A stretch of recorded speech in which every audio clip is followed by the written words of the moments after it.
You would be thinking for the rest of your life, if I were to ask you to give me the name of a recently made cartoon with a plot that didn't have at least one redeemed villain or antagonist lodged into the main cast by the end of a series. I was just reversing one of my awful experiments. Should she suffer?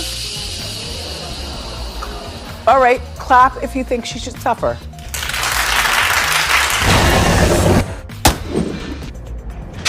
By the time that Steven Universe was over in particular, the show would feature a cast of mainly redeemed gems, with our girl Peridot of course being the first antagonist to make the switch. I'm bored, I'm gonna kill you!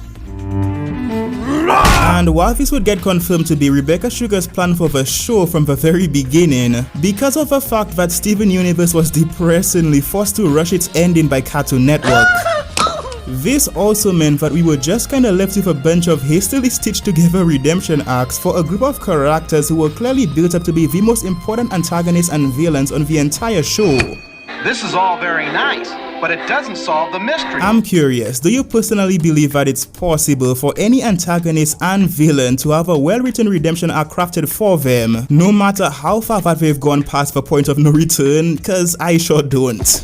She can make my arms really tough and big. You are welcome to keep it to yourself, because I don't care. While Peridot would be introduced to us as being one of the most menacing threats that the Crystal Gems were constantly trying to take down during the first 2 seasons, in actuality, when you really think about it, the worst thing that our girl did back then was trying to crush Steven with a giant robot hand, which is still really bad, don't get me wrong, don't go trying to crush children now.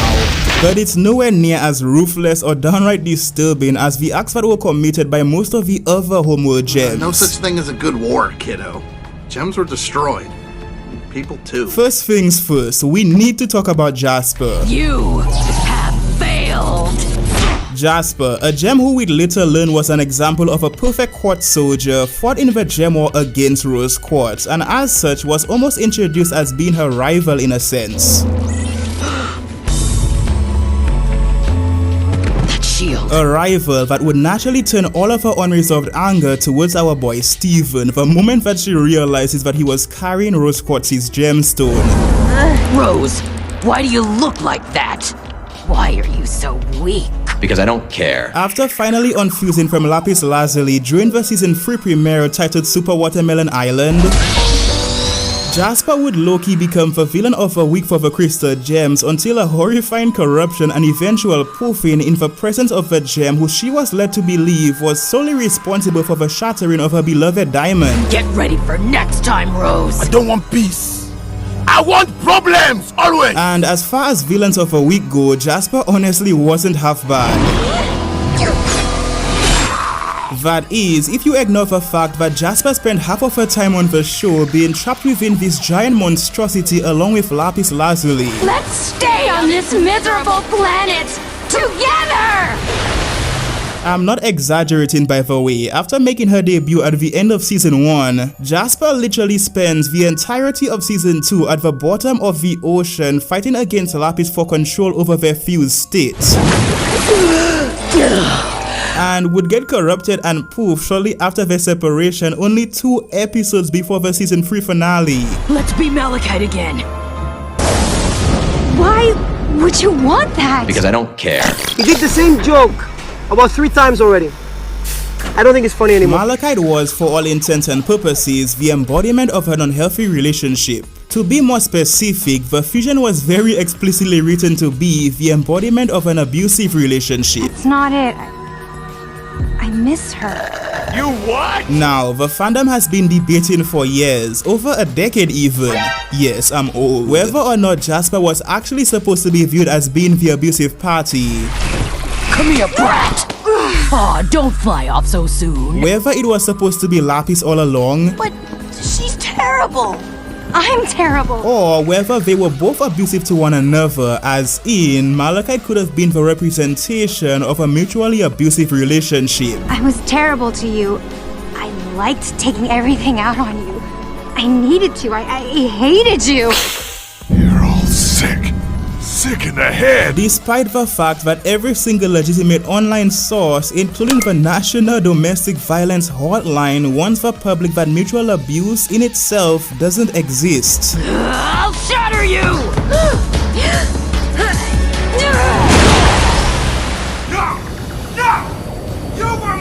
Domestic violence aside, the point is that Jasper unironically spent over half of her runtime on the original show trapped within the physical embodiment of an abusive relationship with Lapis. And this never gets resolved during her redemption arc in Steven Universe Future. I understand that it's very much still up in the air whether or not Jasper was actually given a redemption arc during the epilogue series at all, but she was definitely given an arc, and Lapis was blatantly not a part of it, when I think that it's reasonable for me to come to the conclusion that she probably should have been. I bow to your strength, my diamond. Another massive debate that has been raging on within the community for over a decade at this point is surprisingly the current status of the Diamonds as villains after the finale of the original show. There are fans who claim that the Diamonds weren't completely redeemed during Change Your Mind because Steven was clearly shown on multiple occasions to be uncomfortable around all of them, and because of the fact that the Diamonds were clearly shown to only be in the process of fixing some of the awful acts that they did during the reign of terror across the universe. Damage from the Diamonds. But if I'm being honest, this genjutsu does not work on me, I am not even gonna lie. It's a reasonable assumption for us to make that if Steven Universe wasn't cancelled by Cartoon Network and was actually allowed to have a 6th season,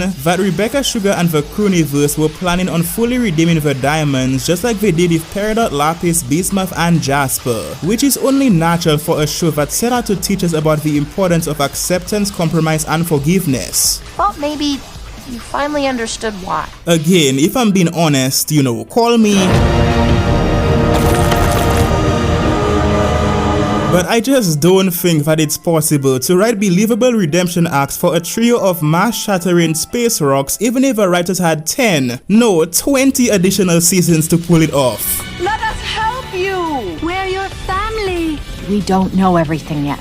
I don't need to know everything to know this is wrong. Despite our thoughts on the moral complications of redeeming the Diamonds, we need to understand that in a perfect world where Steven Universe wasn't prematurely cancelled, that the Diamonds were going to make the switch to the Crystal Gems' way of doing things eventually. He's out of line, but he's right. There's no way that Steven was originally planned to shatter the Diamonds one at a time during the 6th season, alright? I need you to know who I am! And I hope that I don't need to explain why. I'm not going to explain why, okay? It's because his hands would have gotten sore. The line needs to be drawn somewhere, and the truth is that I can't tell you where to draw yours. All I can do as a small YouTuber is hope that I've been able to properly explain to you why mine is drawn where it is.